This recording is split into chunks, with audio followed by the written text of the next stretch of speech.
돌발 질문. 네. 원고에 없는. 제가 아까 모두 얘기했는데 구인 네.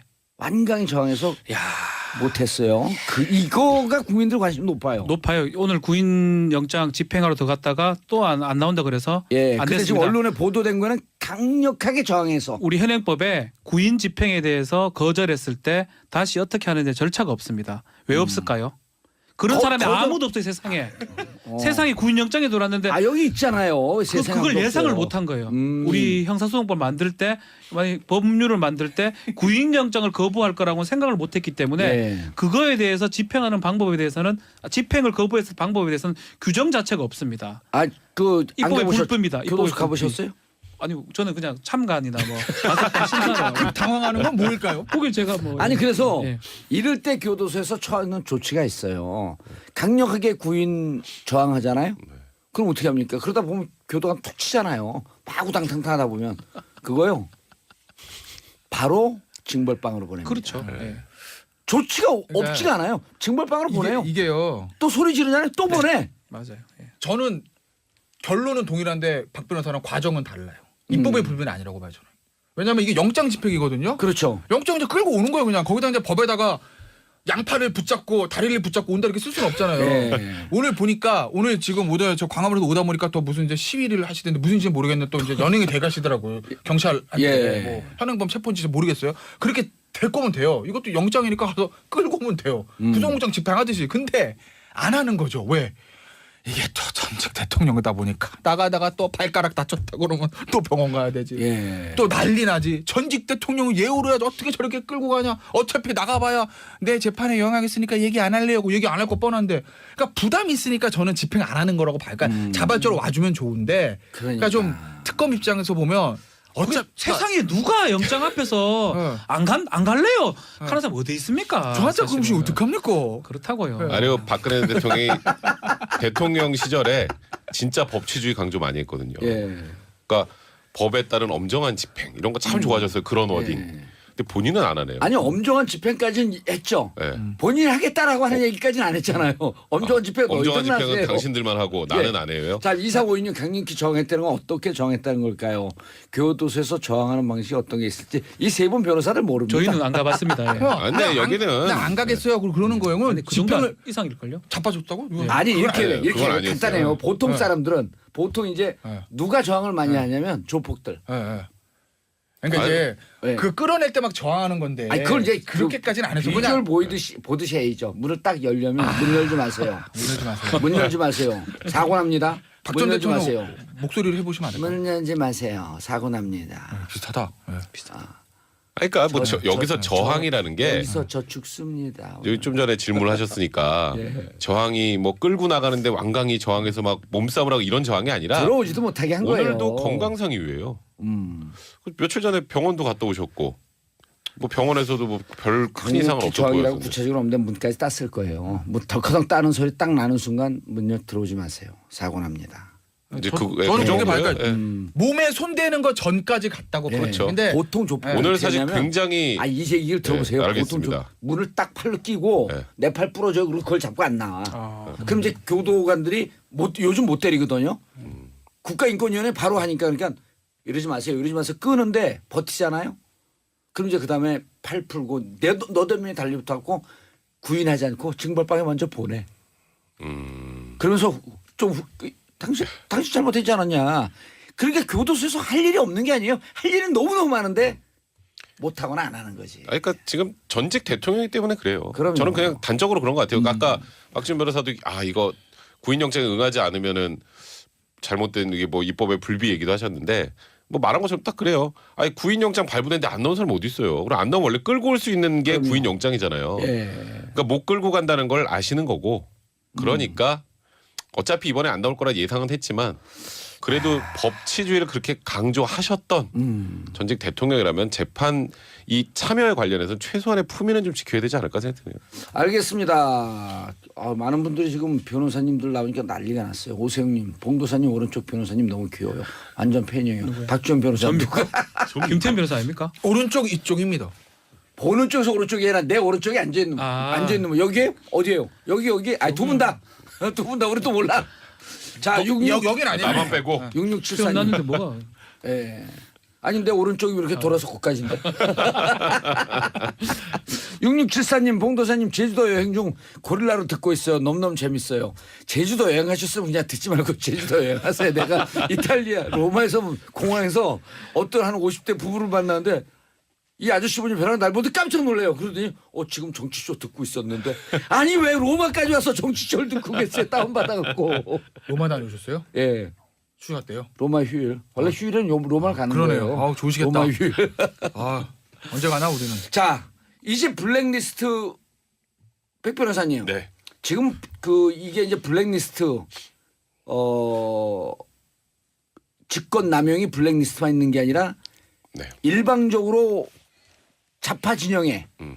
예술인들 도와주고 화이트리스트 그 명단도 작성했잖아요. 화이트리스트는 우파 진영만. 우파 진영. 네. 예, 그분들을 도와준 것도 지금 이건 아직 재판 진행도 안 했어요. 1심에서 일단 김기춘 실장 유죄가 나왔죠. 예. 블랙리스트와 관련해서 그 정확하게 반대 측면이 동전이 양면입니다. 예. 어디를 지원하면 어느 쪽 못하잖아요. 그렇죠. 이거는 그러니까 정경련을 이용해서 뭐 어버이 연합, 뭐 엄마 부대, 뭐 이런 쪽에 지원을 했다는 거예요. 그러니까 특정하게 우리 정권의 뭐 좀 우호적인 쪽에 돈을 지원하고 나머지 지원하지 않았다라는 거. 그게 이제 화이트리스트인데요. 예. 그 화이트리스트도 블랙리스트가 직권남용 유죄가 나온다면 이것도 충분히 가능하다. 그래서 김기춘 실장을 이 부분과 관련해서 또 추가 기소할 가능성이 이제 높아진 상황이다 이런 얘기가 나오는데, 예. 근데 저는 아까 요거 한마디 꼭 해야겠어요. 박 전 대통령 그 무죄 취지로 이게 써놓은 내용 있잖아요. 예. 그게 정말 정확하게 김기춘 실장이 주장하는 거하고 똑같아요. 아 그래요? 김기춘 실장이 계속 이거 무죄라고 주장해왔거든요. 이거는 현 정부의 정책 기조다. 그리고 국가보조금 100이 있으면 이걸 어떻게 다 나눠줘? 그러면 누구를 주고 누구를 뺄 수밖에 없는데 그거 우리가 판단해 준 게 이게 무슨 죄냐? 이게 김기춘 시장의 무죄 취지 변론이거든요. 그럼 무죄 취지 변론 김기춘 시장 무죄 선고했어야죠. 그러니까 왜 유죄로 했죠? 근데 그거를 뭐 은밀하게 뭐 지원을 했다는 부분을 직권남용이라고 하는데 그런 내용으로 듣다 보면 이거 상소심과 혹시 또 김기춘 시장도 무죄 나오는 거 아니냐는 걱정이 들 그런 내용이었던 것 같아요. 아까 박 전 대통령에 대한 무죄 부분이. 화이트리스트 재판에 들어가는데 네. 그건 넘어가기 전에 블랙리스트 7명 중에 한 명만 무죄고 나머지 6명은 유죄다. 네. 굴비 10개, 12개 묶어갖고 판데 하나 빼고 그냥 이거 다 올판값 내세요 이런 이제 거랑 똑같은 거 아니에요? 조 전 장관의 이제 무죄 부분에 대해서 이제 얘기들이 많아요, 사실. 예. 왜냐하면 납득이 안 되죠, 국민들 입장에서 보면 시간을 좀 보고 시간이 없네. 그냥 그거 할 때 얘기하세요.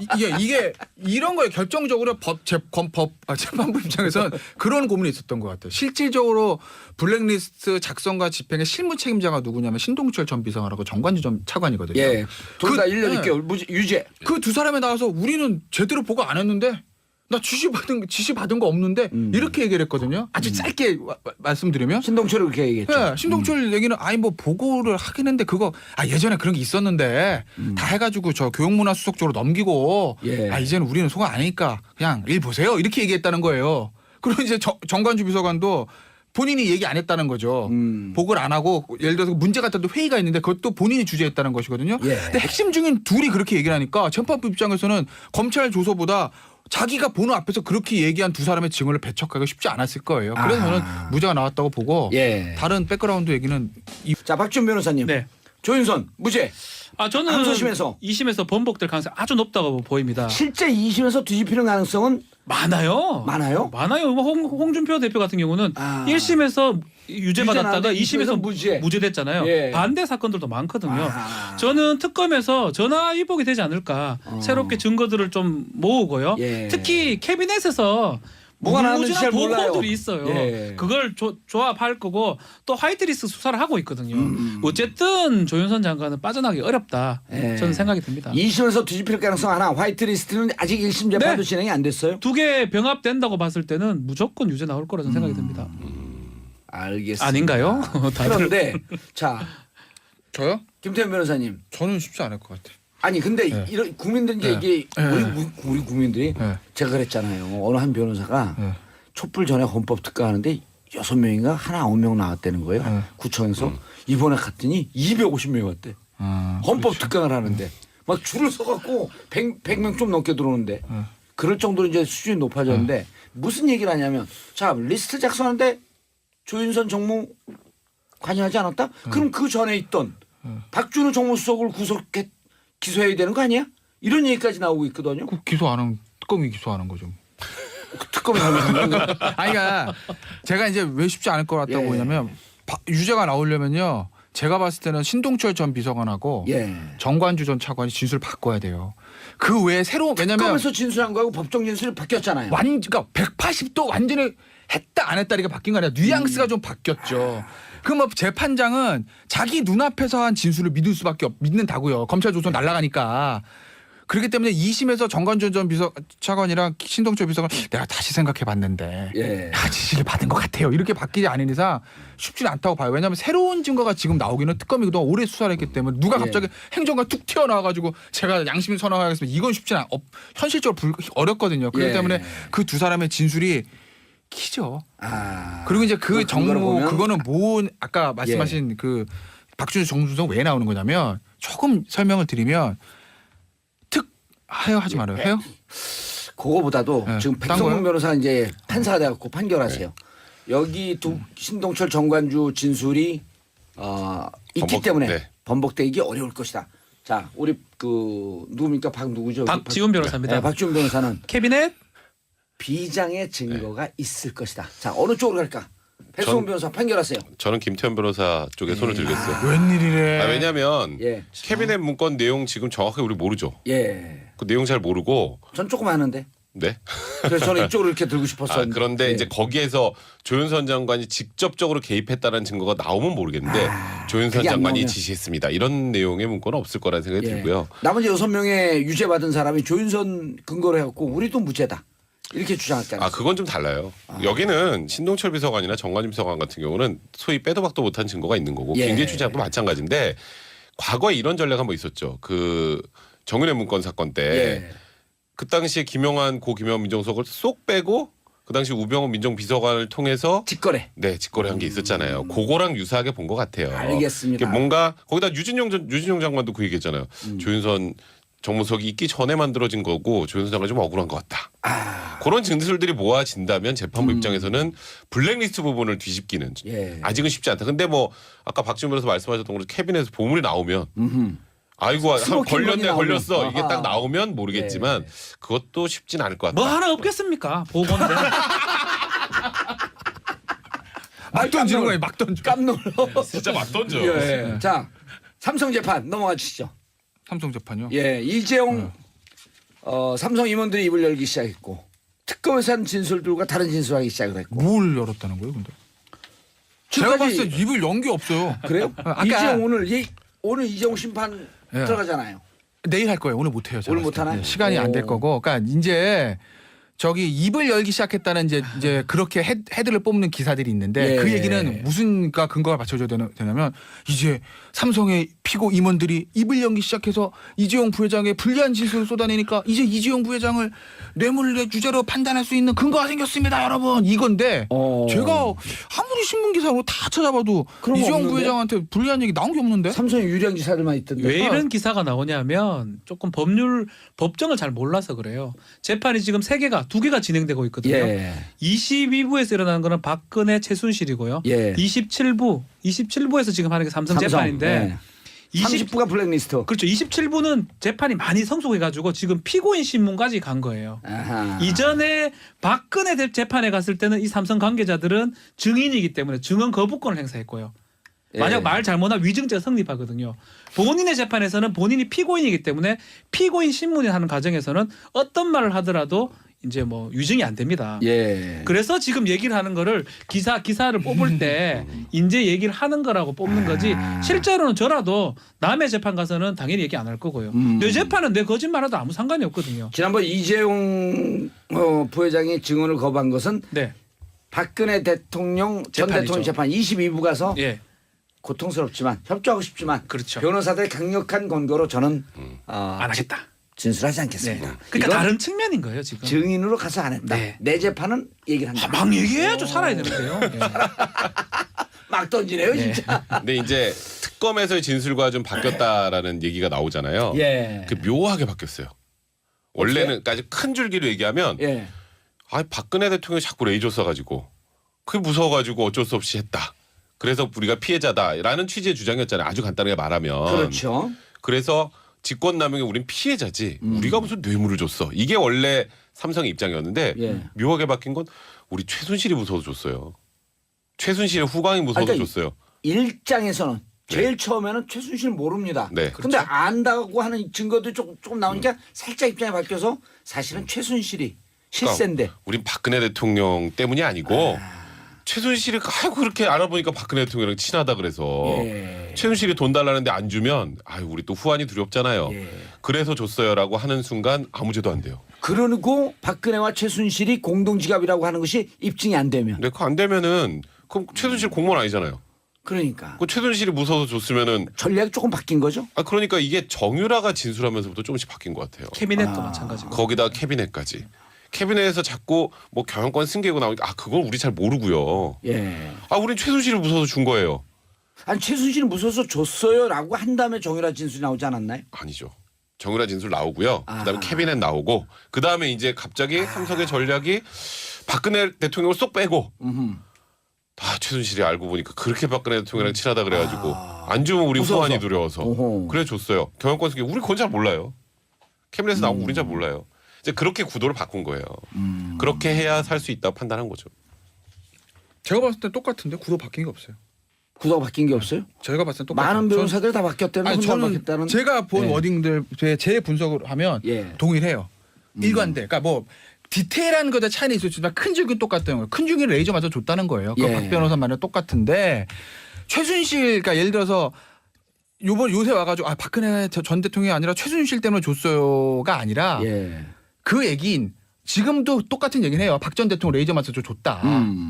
그런데 나중에는 이제 최순실이 실세라는 걸 알고 예. 그 압박까지 받았다라는 큰 줄기는 똑같아요. 아하. 그러니까 어쨌든 대가성이 없다. 그 다음에 뭐 박 전 대통령이랑 최순실 사이에 공모지 난 모르겠다.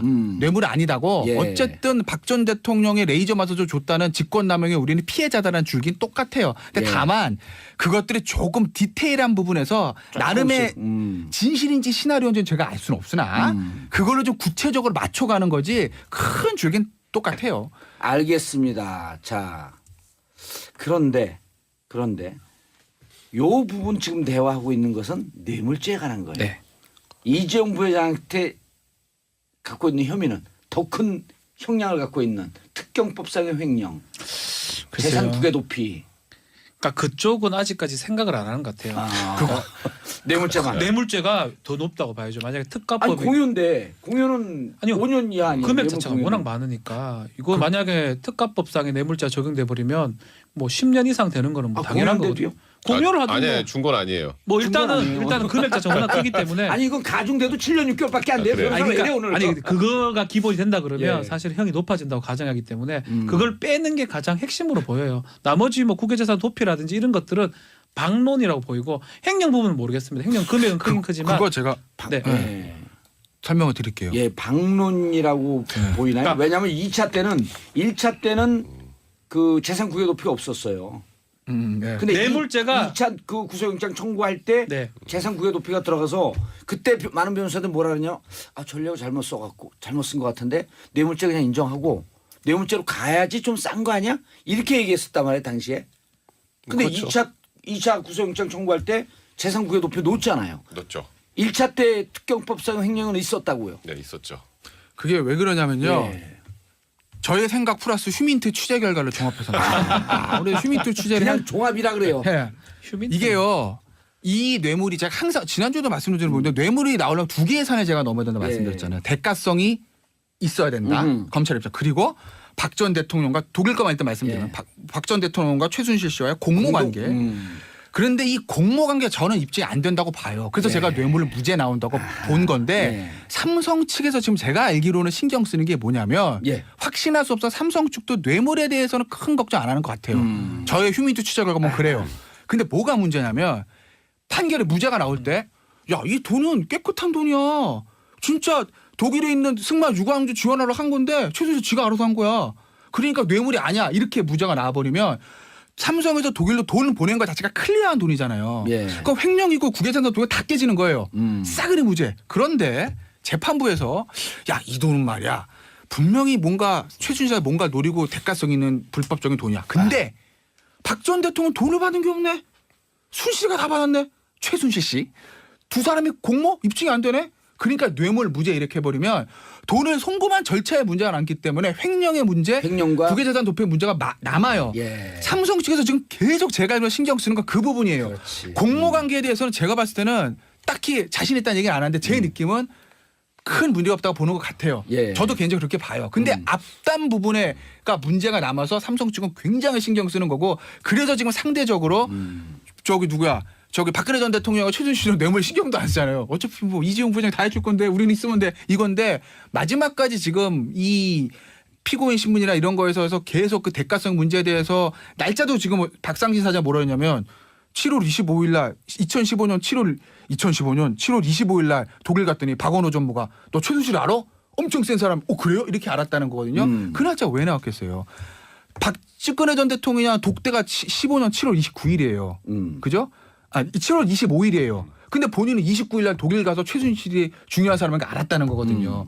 그러면은 그 논리대로면 독대한 날은 최순실에 대해 몰랐다는 게 되잖아요. 예. 그 쫙 시나리오거든요. 그러니까 대가성 자체부터 삼성은 무죄를 만들고 싶은 거죠. 그래야 횡령이랑 국외재산 도피가 깨끗해지니까요. 이 논리가 있다가 네. 그 뭐죠 이게 이 통이 뭐예요? 무슨 통에서 나오고 아까 뭐 어디 캐비넷. 깜짝이야. 예. 그 맞고 있는데 왜 거의 무죄가 나올 리가 있나 저는 자, 싶은데요. 캐비넷에서 나온 게 네. 김영환 전 민정수석이 네. 2014년 6월 네. 삼성의 후계 승계 과정을 모니터링해라. 네. 그게 그리고 그로부터 7월 9월 사이에 우병우 비서관의 지시로 네. 이영상 행정관이 네. 부장검사가 네. 상세하게 네. 과정을 추적했고 네. 언론을 통해서 받고 몇 번 반복을 하면서 이 과정을 만들었다. 이걸 특검 쪽에서는 로드맵이 나왔다. 저는 김태현 변호사의 얘기가 얼마 전까지는 통할 얘기였던 것 같아요. 캐비넷 예. 문건 때문에 힘들 것 같아요. 그렇죠. 캐비넷 지금 제가 지적했던 네. 7월서부터 9월까지 만약에 네. 정말 삼성을 이렇게 얘기하는 변호사들도 있어요. 정말 삼성 승계 과정이 이렇게 우리 국가적으로 중요한 사안이야? 그럼 경제수석이 해야지. 민정수석실에서요. 있잖아요. 그럼 왜 민정수석이 하죠? 그러니까. 뭔가 은밀하게 해야 되는 거고. 게임 오버예요. 예, 저는 걔 오버하는 게 자네. 아니, 그러니까 캐비넷에 관한 나온 문건들은 대가성에 관한 거죠. 공모관계에 관한 건 아니, 그렇죠. 아니에요. 그러니까 박 전 대통령과 지금 최순실의 공모관계 관련된 네. 부분인데 네. 그게 이제 계속 우리 뭐 경제 공동체니 뭐 그렇게 이제 계속 특검에서 얘기가 나왔었는데요. 그러니까 그걸 입증할 수 있는 여러 가지 간접 증거들은 좀 있죠. 예를 들어서 과거 삼성동 집도 그 부동산 중개업자가 나 직접 얘기했잖아요. 그 임선희 씨가 와가지고 야 이름 박근혜 말고 다른 이름으로 좀 하면 안 돼. 이런 얘기한 것까지 상세하게 얘기를 했단 말이에요. 그 외에 뭐 의상실, 의상비용부터 시작해서 여러 가지 정황적 지금까지 증거가 많다. 사실 둘이 한 지갑이라는 것에 관련된 정황 증거들은 꽤 있어요. 그래서 저는 그런 취지로 공모관계는 충분히 인정될 수 있지 않을까. 그렇지 않으면 박 전 대통령 뭘 그렇게 저희 최순실에 관련된 걸 하나하나 뭐 이르재단, 케이스포재단도 그렇고 이 승마지원도 그렇고 하나하나 다 챙깁니까? 예, 알겠습니다. 안 하는 거죠. 왜? 이게 또 전직 대통령이다 보니까 나가다가 또 발가락 다쳤다 그러면 또 병원 가야 되지. 예. 또 난리 나지. 전직 대통령은 예우를 해야지 어떻게 저렇게 끌고 가냐. 어차피 나가봐야 내 재판에 영향 있으니까 얘기 안 할래요. 얘기 안 할 거 뻔한데. 그러니까 부담이 있으니까 저는 집행 안 하는 거라고 봐요. 그러니까 자발적으로 와주면 좋은데. 그러니까 좀 특검 입장에서 보면 어차피 세상에 누가 영장 앞에서 안 갈래요? 하는 사람 어디 있습니까? 저한테 그러면 사실은. 어떡합니까? 그렇다고요. 아니요 박근혜 대통령이 대통령 시절에 진짜 법치주의 강조 많이 했거든요. 예. 그러니까 법에 따른 엄정한 집행 이런 거 참 좋아졌어요. 그런 워딩. 근데 본인은 안 하네요. 아니 엄정한 집행까지는 했죠. 네. 본인이 하겠다라고 하는 얘기까지는 안 했잖아요. 엄정한 집행 엄정한 너희들 집행은 하세요. 당신들만 하고 나는 예. 안 해요. 자, 2456 강력히 저항했다는 건 어떻게 저항했다는 걸까요? 교도소에서 저항하는 방식이 어떤 게 있을지 이 세 분 변호사를 모릅니다. 저희는 안 가봤습니다. 예. 근데 여기는 나안 가겠어요. 그러는 거예요. 근데 그 정도 집행을 이상일걸요? 자빠졌다고? 아니 이렇게 아니에요. 이렇게 그건 아니었어요. 간단해요. 보통 네. 사람들은 보통 이제 네. 누가 저항을 많이 하냐면 조폭들. 예, 예. 그러니까 아니, 이제 네. 그 끌어낼 때 막 저항하는 건데. 아니 그걸 이제 그렇게까지는 안 해서 비주얼 그냥 보듯이 해야죠. 문을 딱 열려면 문 열지 마세요. 이러지 마세요. 문 열지 마세요. 사고 납니다. 박 문 전 열지 마세요. 대통령 목소리를 해보시면 안 될까요? 문 열지 마세요. 사고 납니다. 비슷하다. 예. 그러니까 뭐 여기서 저항이라는 게 여기서 저 죽습니다. 여기 좀 전에 질문을 하셨으니까 저항이 뭐 끌고 나가는데 왕강이 저항해서 막 몸싸움을 하고 이런 저항이 아니라 들어오지도 못하게 한 거예요. 오늘도 건강상 이유예요. 며칠 전에 병원도 갔다 오셨고 주제 취지로 이게 써놓은 내용 있잖아요. 예. 그게 정말 정확하게 김기춘 실장이 주장하는 거하고 똑같아요. 아 그래요? 김기춘 실장이 계속 이거 무죄라고 주장해 왔거든요. 이거는 현 정부의 정책 기조다. 그리고 국가보조금 100이 있으면 이걸 어떻게 다 나눠줘. 그러면 누구를 주고 누구를 뺄 수밖에 없는데 그거 우리가 판단해 준 게 이게 무슨 죄냐. 이게 김기춘 실장의 무죄 취지 변론이거든요. 그럼 무죄 취지 변론 김기춘 시장 무죄 선고했어야죠. 그러니까 왜 유죄로 했죠? 근데 그거를 뭐 은밀하게 뭐 지원을 했다는 부분을 직권남용이라고 하는데 그런 내용으로 듣다 보면 이거 상소심과 혹시 또 김기춘 시장도 무죄 나오는 거 아니냐는 걱정이 들 그런 내용이었던 것 같아요. 아까 박 전 대통령에 대한 무죄 부분이. 화이트리스트 재판에 들어가는데 네. 그건 넘어가기 전에 블랙리스트 7명 중에 한 명만 무죄고 나머지 6명은 유죄다. 네. 굴비 10개, 12개 묶어갖고 판데 하나 빼고 그냥 이거 다 올판값 내세요 이런 이제 거랑 똑같은 거 아니에요? 조 전 장관의 이제 무죄 부분에 대해서 이제 얘기들이 많아요, 사실. 예. 왜냐하면 납득이 안 되죠, 국민들 입장에서 보면 시간을 좀 보고 말씀. 시간 없네. 그냥 그거 할 때 얘기하세요. 이게 이런 거에 결정적으로 재판부 입장에서는 그런 고민이 있었던 것 같아요. 실질적으로 블랙리스트 작성과 집행의 실무 책임자가 누구냐면 신동철 전 비서관하고 정관주 전 차관이거든요. 예. 둘 다 그- 1년 예. 6개월 유죄. 그 두 사람에 나와서 우리는 제대로 보고 안 했는데 나 지시 받은 거 없는데 이렇게 얘기를 했거든요. 아주 짧게 말씀드리면. 신동철이 그렇게 얘기했죠. 네, 신동철 얘기는 아니 뭐 보고를 하긴 했는데 그거 예전에 그런 게 있었는데 다 해가지고 저 교육문화수석 쪽으로 넘기고 예. 이제는 우리는 소가 아니니까 그냥 일 보세요 이렇게 얘기했다는 거예요. 그리고 이제 뭐 병원에서도 뭐 별 큰 이상은 없어 조항이라고 보여서. 구체적으로 없는데 문까지 땄을 거예요. 문 덜커덩 따는 소리 딱 나는 순간 문열 들어오지 마세요. 사고 납니다. 이제 저는 그 저게 정도예요. 밝아요. 예. 몸에 손대는 거 전까지 갔다고 예. 그렇죠. 근데 보통 좁 오늘 사실 굉장히 이제 얘기를 들어보세요. 네, 보통 알겠습니다. 문을 딱 팔로 끼고 네. 내 팔 부러져 그리고 그걸 잡고 안 나와. 아. 그럼 이제 교도관들이 요즘 못 때리거든요. 국가인권위원회 바로 하니까 그러니까 이러지 마세요. 끄는데 버티잖아요. 그럼 이제 그다음에 팔 풀고 너 때문에 달리부터고 구인하지 않고 징벌방에 먼저 보내. 그러면서 좀 당신 잘못했지 않았냐. 그러니까 교도소에서 할 일이 없는 게 아니에요. 할 일은 너무너무 많은데 못하거나 안 하는 거지. 아니, 그러니까 지금 전직 대통령이기 때문에 그래요. 그럼요. 저는 그냥 단적으로 그런 것 같아요. 아까 박지원 변호사도 이거 구인영장에 응하지 않으면은 잘못된 이게 뭐 입법의 불비 얘기도 하셨는데 뭐 말한 것처럼 딱 그래요. 아니 구인영장 발부됐는데 안 나온 사람 어디 있어요. 그럼 안 나오면 원래 끌고 올 수 있는 게 그럼요. 구인영장이잖아요. 예. 그러니까 못 끌고 간다는 걸 아시는 거고 그러니까 어차피 이번에 안 나올 거라 예상은 했지만 그래도 법치주의를 그렇게 강조하셨던 전직 대통령이라면 재판 이 참여에 관련해서 최소한의 품위는 좀 지켜야 되지 않을까 생각해요. 알겠습니다. 많은 분들이 지금 변호사님들 나오니까 난리가 났어요. 오세영님, 봉도사님 오른쪽 변호사님 너무 귀여워요. 완전 팬이에요. 박지원 변호사님. 김태현 변호사 아닙니까? 오른쪽 이쪽입니다. 보는 쪽에서 오른쪽이 아니라 내 오른쪽에 앉아있는 분. 아. 앉아있는 분. 여기에 어디에요? 여기. 두 분 다. 두 분 다 우리 또 몰라.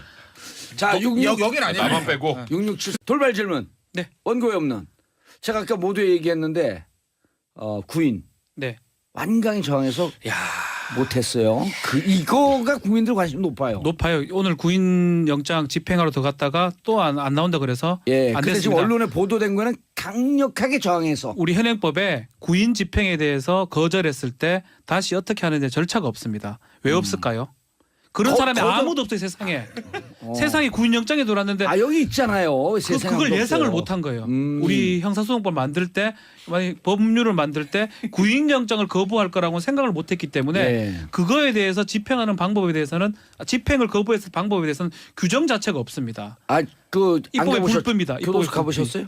아니 저는 그냥 참관이나 뭐 마사판 심사를 당황하는 건 뭘까요? 그게 제가 뭐 아니 그래서 예. 이럴 때 교도소에서 처하는 조치가 있어요. 강력하게 구인 저항하잖아요. 그럼 어떻게 합니까? 그러다 보면 교도관 툭 치잖아요. 마구당탕탕하다 보면 그거요. 바로 징벌방으로 보냅니다. 그렇죠. 예. 조치가 그러니까 없지가 않아요. 징벌방으로 보내요. 이게요. 또 소리 지르잖아요. 또 보내. 맞아요. 예. 저는 결론은 동일한데 박 변호사랑 과정은 달라요. 입법의 불변이 아니라고 봐요 저는. 왜냐하면 이게 영장 집행이거든요. 그렇죠. 영장 이제 끌고 오는 거예요 그냥. 거기다 이제 법에다가 양팔을 붙잡고 다리를 붙잡고 온다 이렇게 쓸 수는 없잖아요. 예. 오늘 보니까 오늘 지금 저 광화문에서 오다 보니까 또 무슨 이제 시위를 하시던데 무슨지 모르겠는데 또 이제 연행이 돼 가시더라고요. 경찰한테 예. 뭐 현행범 체포인지 모르겠어요. 그렇게 될 거면 돼요. 이것도 영장이니까 가서 끌고 오면 돼요. 구속영장 집행하듯이. 근데 끝났는데 뭐가 예. 아니 내 오른쪽이 이렇게 돌아서 거기까지인데. 6674님 봉도사님 제주도 여행 중 고릴라로 듣고 있어요. 너무너무 재밌어요. 제주도 여행하셨으면 그냥 듣지 말고 제주도 여행하세요. 내가 이탈리아 로마에서 공항에서 어떤 한 50대 부부를 만났는데 이 아저씨분이 벼랑 날 보는데 깜짝 놀래요. 그러더니 지금 정치쇼 듣고 있었는데 아니 왜 로마까지 와서 정치쇼를 듣고 계세요. 다운받아갖고. 로마 다녀오셨어요? 예. 휴가 때요? 로마 휴일. 원래 휴일은 로마를 가는 그러네요. 거예요. 아우, 좋으시겠다. 로마 휴일. 아, 언제 가나 우리는. 자, 이제 블랙리스트 백 변호사님. 네. 지금 이게 이제 블랙리스트 직권 남용이 블랙리스트만 있는 게 아니라 네. 일방적으로 좌파 진영에 예술인들 도와주고 화이트리스트 그 명단도 작성했잖아요. 화이트리스트는 우파 진영만. 우파 진영. 네. 예, 그분들을 도와준 것도 지금 이건 아직 재판 진행도 안 했어요. 1심에서 일단 김기춘 실장 유죄가 나왔죠. 예. 블랙리스트와 관련해서 그 정확하게 반대 측면이 동전의 양면입니다. 예. 어디를 지원하면 어느 쪽 못하잖아요. 그렇죠. 이거는 그러니까 정경련을 이용해서 뭐 어버이 연합, 뭐 엄마 부대, 뭐 이런 쪽에 지원을 했다는 거예요. 그러니까 특정하게 우리 정권의 뭐 좀 우호적인 쪽에 돈을 지원하고 나머지 지원하지 않았다라는 거. 그게 이제 화이트리스트인데요. 예. 그 화이트리스트도 블랙리스트가 직권남용 유죄가 나온다면 이것도 충분히 가능하다. 그래서 김기춘 실장을 이 부분과 관련해서 또 추가 기소할 가능성이 이제 높아진 상황이다 이런 얘기가 나오는데, 예. 근데 저는 아까 요거 한마디 꼭 해야겠어요. 박 전 대통령 그